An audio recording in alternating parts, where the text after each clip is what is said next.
Hello friends, welcome back to my channel. இன்றைக்கி நம்ம இறால் தொக்கு செய்ய போகிறோம்.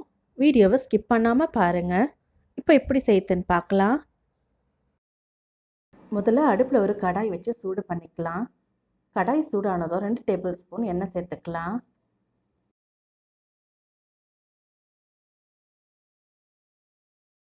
எண்ணெய் நல்லா சூடானதும் 1 ஸ்பூன் சோம்பு சேர்த்துக்கலாம். சோம்பு நல்லா பொரியட்டும்.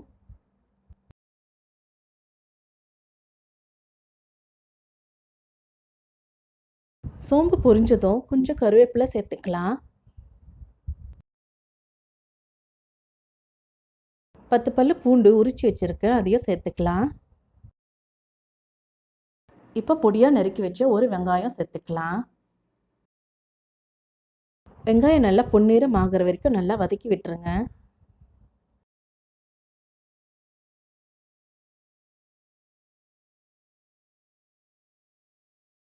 வெங்காயம் நல்லா வதங்கிடுச்சு. இப்போ அரைச்சி வச்ச இஞ்சி, பூண்டு, தக்காளி சேர்த்துக்கலாம். ஒரு தக்காளி, 1/4 இன்ச் இஞ்சி, 5 பல்லு பூண்டு சேர்த்து அரைச்சி வச்சுருக்கேன். இதோட பச்சை வாசனை போகிற வரைக்கும் நல்லா வதக்கி விட்டுடலாம். தேவையான பொருட்கள் டிஸ்கிரிப்ஷனில் கொடுத்துருக்கேன், தேவைன்னா பார்த்துக்குங்க. இஞ்சி பூண்டோட பச்சை ஸ்மெல்லாம் போயிடுச்சு. இப்போ க்ளீன் பண்ணி வாஷ் பண்ணி வச்சுருக்க இறாலை சேர்த்துக்கலாம். இறால் சேர்த்து அதோட கலர் சேஞ்ச் ஆகிற வரைக்கும் நல்லா வதக்கி விடுங்க. இறால் அலசும் போது மஞ்சத்தூள் சேர்த்து நீங்கள் அலசுனீங்கன்னா அந்த நீச்சு ஸ்மெல் வராமல் இருக்கும். இறால் சாப்பிடும்போது சில பேருக்கு வாயு தொல்லை வரும். அதனால் இறால் சமைக்கும் போது பூண்டு கொஞ்சம் அதிகமாக சேர்த்துக்குங்க. இது போல் இறாலோட கலர் சேஞ்ச் ஆனதுக்கு அப்புறம் 1/4 ஸ்பூன் மஞ்சள் தூள் சேர்த்துக்கலாம்.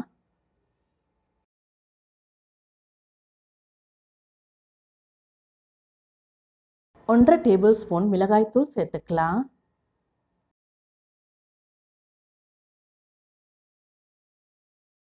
இப்போ தேவையான அளவு உப்பு சேர்த்துக்கலாம். இப்போ இது எல்லாத்தையும் நல்லா கலந்து விட்டுறலாம். மசாலாவோட பச்சை ஸ்மெல் போகிற வரைக்கும் நல்லா வதக்கி விடுங்க. நம்ம இன்றைக்கி இறால் தொக்கு செய்யறதுனால தண்ணி எதுவும் சேர்க்கலை.